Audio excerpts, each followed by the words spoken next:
In today's Leeds news, Patrick Bamford future update, Kelleher move unlikely, Red Bull investment update, Manager of the Month award, Ridsdale hits back at Leeds United fans, and updates on Loanees Futures.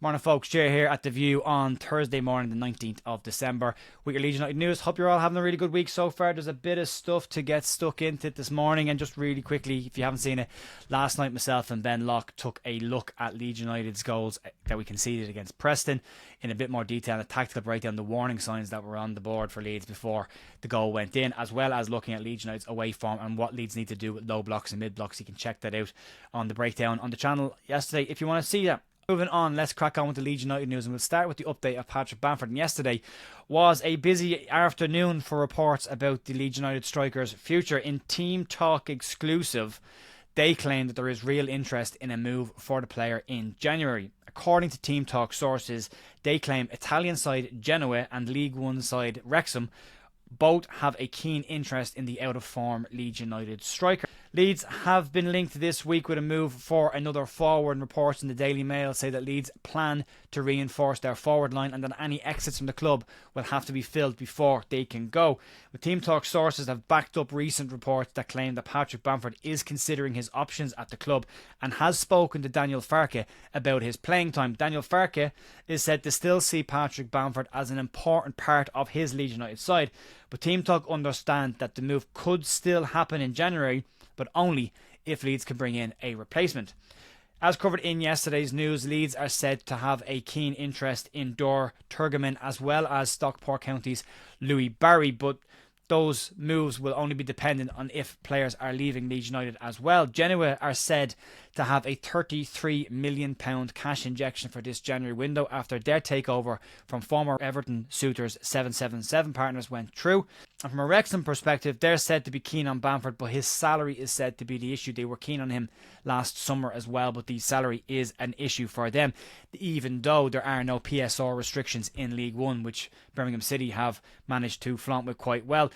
If Patrick Bamford was to agree to a pay cut, they say in this report that he would still likely be well above what Wrexham's highest earners are. Their top earners believed to be earning about £10,000 per week. So any move to Wrexham looks like it would be dependent on Pat Bamford taking a serious wage cut, or Leeds United agreeing some sort of a wage split and a loan move for the player in the short term, and then maybe a permanent move in the summer if Wrexham get promoted again. So there's definitely some noise around Pat Bamford's future. He's not in the Leeds side. He's not playing. You can't imagine a player that's been around as long as he is happy sitting on the bench, regardless of, from a fan perspective, what we think about him. The player himself clearly won't be happy just sitting there picking up a wage. He wants to be playing football, and it looks now like there may be some serious interest in the player, and we'll keep an eye on that over the next couple of weeks. And moving on to a story also that came out of Team Talk yesterday, another exclusive, and this one's very much in the pinch of salt territory. This one relates to goalkeeper Caoimhín Kelleher, and an exclusive yesterday from Team Talk. They claim that Leeds could compete for Caoimhín Kelleher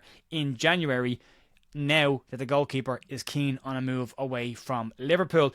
Team Talk sources claim that Leeds view Kelleher as an ideal replacement for Ilan Meslier should he move away from the club in the summer.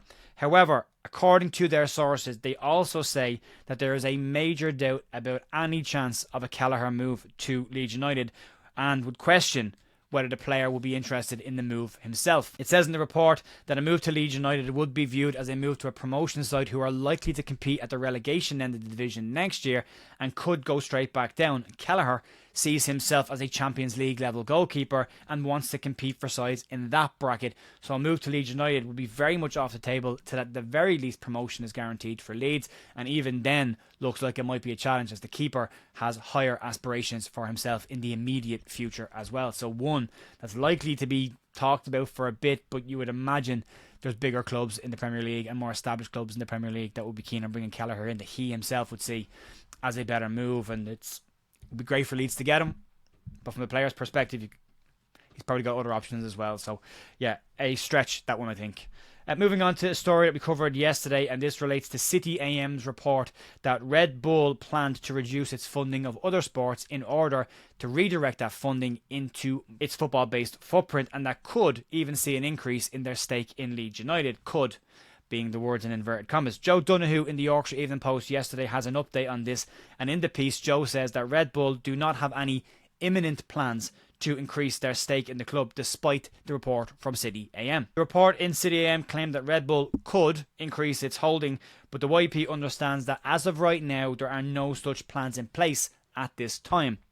Red Bull's reinvestment in football could also just be a redirection of funds into their franchise footprint under the direct Red Bull football model, but could also find its way into the Leeds side of things with a capital investment as well, which could help Leeds with the stadium build, as well as money going in to fund player sales without them actually increasing their ownership of Leeds United. They are rumoured, or it's reported in the YP, that Red Bull have a stake in Leeds United in and around 10% of the club. Moving on to some good news yesterday, and congratulations to Leeds United women's manager Simon Wood, who has picked up the National League North Division's Manager of the Month award. Simon has guided the Leeds women's side to the top of the division and competing for promotion for the first time in a very long time for that side. So a fantastic run for them so far this season, and a cracking job done by Simon. Well done. Moving on to a former Leeds United chairman who has been talking about Leeds United, and that is Peter Ridsdale. And the former chairman was speaking with TalkSport and has hit back at Leeds United fans' criticism. Ridsdale,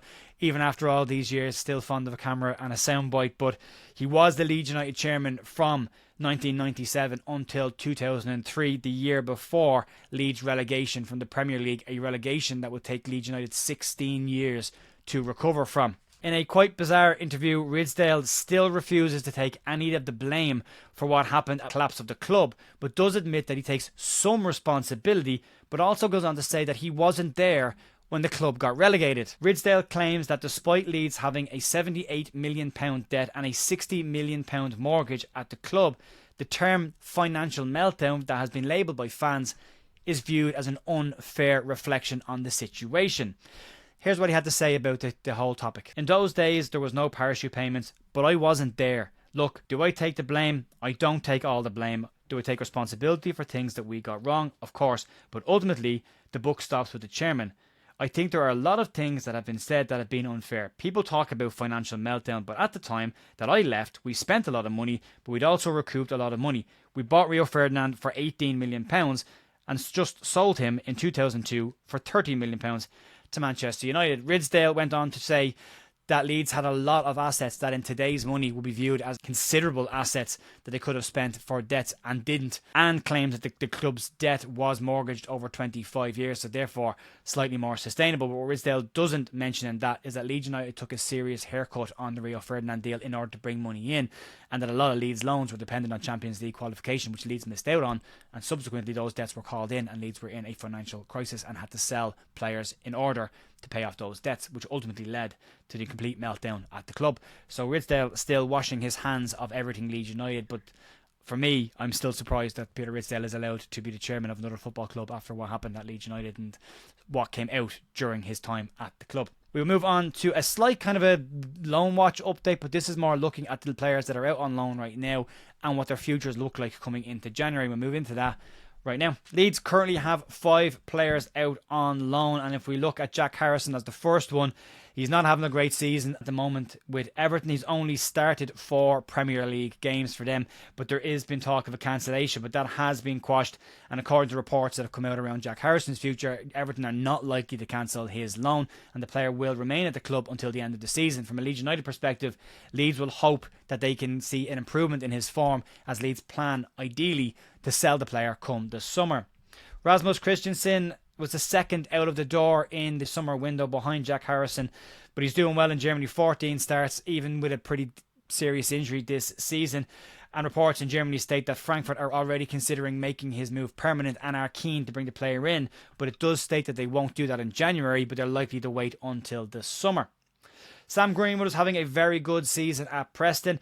So far, 17 of their 21 games did have a red card suspension in there as well, which reduced the amount of playing time. They're second highest scorer in the division, and no player outside of Sam Greenwood has created more big chances in the Championship so far this season. 9 on the bill for Sam so far. There is a £1.5 million option to buy in that deal with Preston if it should be actioned.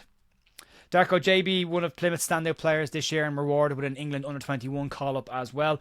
And there is a recall clause in his deal with Leeds and Plymouth. However, the option can only be used in the first week of January. So should Leeds not decide to recall JB within the first week of January, JB will remain at Plymouth for the remainder of this season.